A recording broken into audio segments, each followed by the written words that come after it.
Hello students, আমি Pranabi. Welcome to Safal YouTube channel.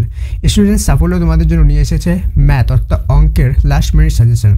এই সাজেশনগুলো ফলো করলে কিন্তু তোমরা খুব সহজেই আপ টু 90% পর্যন্ত কমন পেয়ে যাবে তোমাদের আপকামিং মাধ্যমিক এক্সামে। তাই একটিও যে কোশ্চেন আছে সেগুলো মিস করবে না। ওকে, তো চলো ভিডিওটি শুরু করা যাক। অ্যান্ড আরেকটা কথা ইম্পর্টেন্ট যেটা বলে দেওয়া খুবই দরকার, যেমন আগের ভিডিওতে এক দুটো কোশ্চেন অ্যান্সার ভুল ছিল, তো যার জন্য তোমরা আমাদেরকে কমেন্ট করেছো, তার জন্য অনেক থ্যাংক ইউ। তো দেখো, অনেক টাইপিং করতে হয়, যার জন্য এক দুটো মিস্টেক হয়ে যেতে পারে, তাই তোমরা সেগুলোকে একটু অ্যাডজাস্ট করে নিও। ওকে, অ্যান্ড কোনো কিছু যদি মিস্টেক পাও সেগুলো অবশ্যই আমাদের কমেন্টে জানিয়ে দেবে, আমরা সেগুলোকে নেক্সট টাইম আরও বেটার করার চেষ্টা করবো তোমাদের জন্য। ঠিক আছে, তো প্রথম যে কোয়েশ্চেনটা আছে সেটা হলো x = 2 + √3 হলে x + 1/x এর মান কত হবে? উত্তর হবে 4। তো √125 থেকে √5 বিয়োগ করলে বিয়োগফল কত হবে? √80। একটি ব্যক্তি ব্যাংকে 1000 টাকা জমা রেখে 2 বছর পরে সমল চক্রবর্তী পেলেন 121 টাকা। তো সুদের হার কত? সুদের হার ছিল 10%। 4 নম্বর যে কোয়েশ্চেনটা, দুটি বৃত্তকে পরস্পর C ও D বিন্দুতে ছেদ করে। D ও C বিন্দুগামী দুটি সরল রেখা একটি বৃত্তকে যথাক্রমে A ও B বিন্দুতে এবং অপরটি E ও F বিন্দুতে ছেদ করে। কোণ DAB = 75 ডিগ্রি হলে DEF এর মান কত হবে? 105 ডিগ্রি। 16 এবং 25 এর মধ্য সমানুপাতি কত? 20। ও কেন্দ্রবৃত্তে ব্যাসার্ধের দৈর্ঘ্য 5 সেমি। ও বিন্দু থেকে 13 সেমি দূরত্বে P একটি বিন্দু। P থেকে বৃত্তের দুটি স্পর্শকের দৈর্ঘ্য PQ এবং PQOR চতুর্ভুজের ক্ষেত্রফল কত? 60 বর্গ সেমি। ত্রিভুজ ABC ও ত্রিভুজ DEF AB/DE = BC/FD = AC/EF হলে অ্যান্সার কী হবে? কোণ B = কোণ D। যদি sin θ - cos θ = 0 হয়, তাহলে 0 ডিগ্রি যদি লেস দ্যান থিটা হয় এবং থিটা লেস দ্যান 90 ডিগ্রি হয় এবং sec θ - cosec θ = x হয়, তাহলে x এর মান কত হবে? 2√2। দুটি বৃত্তের ব্যাসার্ধের দৈর্ঘ্য 3.5 সেমি ও 2 সেমি। বৃত্ত দুটি পরস্পরকে অন্তঃস্পর্শ করে। বৃত্ত দুটির কেন্দ্রদ্বয়ের মধ্যে দূরত্ব কত সেমি? 1.5 সেমি। ও কেন্দ্রবৃত্তে AB ও CD দুটি সমান দৈর্ঘ্যের যায়। ও বিন্দু থেকে AB যায় এর দূরত্ব 4 সেমি হলে CD যায় এর দূরত্ব কত হবে? 4 সেমি। AX² + BX + C = 0 হলে দ্বিঘাত সমীকরণটি হবে A ≠ 0। একটি লম্ববৃত্তাকার শঙ্কুর ভূমিতলের ব্যাসার্ধের দৈর্ঘ্য একই রেখে উচ্চতা অর্ধেক করলে শঙ্কুটির আয়তন কত হ্রাস পাবে? 50%। দুটি সংখ্যার অনুপাত 7:9 এবং অন্তর 10 হলে সংখ্যা দুটির গসাগু কত হবে? 5। দুটি বৃত্ত পরস্পরকে C বিন্দুতে বহিঃস্পর্শ করে। AB বৃত্ত দুটির একটি সাধারণ স্পর্শক এবং বৃত্ত দুটি A ও B বিন্দুকে স্পর্শক করে। কোণ ACB এর পরিমাপ কত? 90 ডিগ্রি। 2r একক দৈর্ঘ্যের ব্যাসার্ধের বিশিষ্ট নিরেট গোলকের আয়তন কত? 32 πr³ ঘন একক। চক্রবৃদ্ধি সুদের ক্ষেত্রে কি পরিবর্তন হয়? প্রতি মাসে আসল পরিবর্তন হয়। একটি ব্যক্তি একটি স্থান থেকে 24 মিটার পশ্চিম দিকে যান এবং তারপর 10 মিটার উত্তর দিকে যান। যাত্রার স্থান থেকে ব্যক্তিটির দূরত্ব কত মিটার? 26 মিটার। কোনো যৌথ ব্যবসায় 3 বন্ধুর মূলধন যথাক্রমে 200 টাকা, 150 টাকা ও 250 টাকা।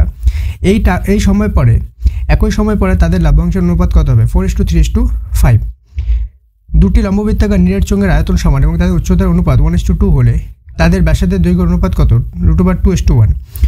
পল্লবী 500 টাকা 9 মাসের জন্য এবং রাজিয়া 600 টাকা 5 মাসের জন্য একটি ব্যবসায় নিয়োজিত করে। লাভ্যাংশে তাদের মধ্যে বণ্টিত যে অনুপাতে তা হলো 3:2।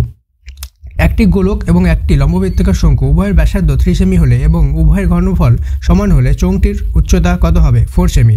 একটি মেশিনের বর্তমান মূল্য 2p টাকা এবং প্রতি বছরের মেশিনটির দাম 21% হ্রাস হলে 2n বছর পরে মেশিনটির দাম কত হবে? 2p 1 - r/50 টাকা। একটি নিরেট ঘনকের ধারগুলির দৈর্ঘ্য সমষ্টি 30x সেমি। ঘনকটির আয়তন কত হবে? 27 ঘন সেমি। বার্ষিক 8% সরল সুদে p টাকার t বছরের সুদ i হলে PTR = 100x হবে। একটি ঘনকের পার্শ্বতলের ক্ষেত্রফল 256 বর্গমিটার। ঘনকটির আয়তন কত হবে? 512 ঘনমিটার। একটি নিরেট গোলাকার বক্রতলের ক্ষেত্রফল ও 3 গুণ আয়তনের সংখ্যামান সমান হলে গোলকটির ব্যাসার্ধের দৈর্ঘ্য কত হবে? 1 একক। 2 cos 3θ = 1 হলে থিটা এর মাপ কত হবে? 20 ডিগ্রি। বার্ষিক 6% হার সরল সুদে p টাকার 1 বছরের সুদ 90 টাকা হলে p কত হবে? 1500 টাকা। একটি পোস্টের ভূমিতলের ছায়ার দৈর্ঘ্য পোস্টের উচ্চতা √3 গুণ হলে সূর্যের উন্নতিকোণ কত হবে? 30 ডিগ্রি। kx² - 5x + k = 0 দ্বিঘাত সমীকরণ বীজদ্বয় সমান ও বাস্তব হবে যদি k এর মান কত হয়? ±2/5। ABC ত্রিভুজের ও পরিকেন্দ্র কোণ OAB 50 ডিগ্রি হলে কোণ ACB এর মান কত হবে? 40 ডিগ্রি। AB বৃত্তের ব্যাস AC = 3 সেমি ও BC = 4 সেমি হলে AB এর দৈর্ঘ্য কত সেমি? 5 সেমি। একটি লম্ববৃত্তাকার চোঙের ব্যাসার্ধের দৈর্ঘ্য অর্ধেক এবং উচ্চতা দ্বিগুণ হলে চোঙটির আয়তন হবে পূর্বের চোঙের আয়তনের অর্ধেক। p প্লাস a ইকুয়াল √13 এবং p মাইনাস কিউ ইকুয়াল √5 হয়। তবে পি কিউ এর মান কত? 2। ও কেন্দ্রীয় বৃত্তে এবি ও এসি যেদ্বয় পরস্পর লম্ব, এবি ইকুয়াল 6 সেমি ও এসি ইকুয়াল 8 সেমি হলে বৃত্তের ব্যাসার্ধ কত হবে? 5 সেমি। x% বার্ষিক সরল সুদের হারে কোনো মূলধনের x বছরের সুদ x টাকা হলে মূলধনের পরিমাণ কত টাকা? x/100 টাকা। ত্রিভুজ এবিসি ও ত্রিভুজ ডিইএফ ত্রিভুজে কোণ এ কোণ F equal 40 degree, AB is to AD equal AC is to EF এবং কোণ এফ ইকুয়াল 65 ডিগ্রি হলে কোণ বি এর মান কত? 75 ডিগ্রি। ত্রিভুজ এবিসি সমদ্বিবাহু ত্রিভুজে এসি ইকুয়াল বিসি এবং AB square equal AC square হলে কোণ সি এর পরিমাপ কত হবে? 90 ডিগ্রি। কোনো আসল এবং তার বার্ষিক সবৃদ্ধিমূল্যের অনুপাত 8:9 হলে বার্ষিক সুদের হার কত হবে? 12.5%। X square minus 3x plus k equal 10 সমীকরণ 20 দ্বারা গুণফল -2 হলে কে এর মান কত হবে? 2। ঊর্ধ্ব অনুক্রমে সাজাও।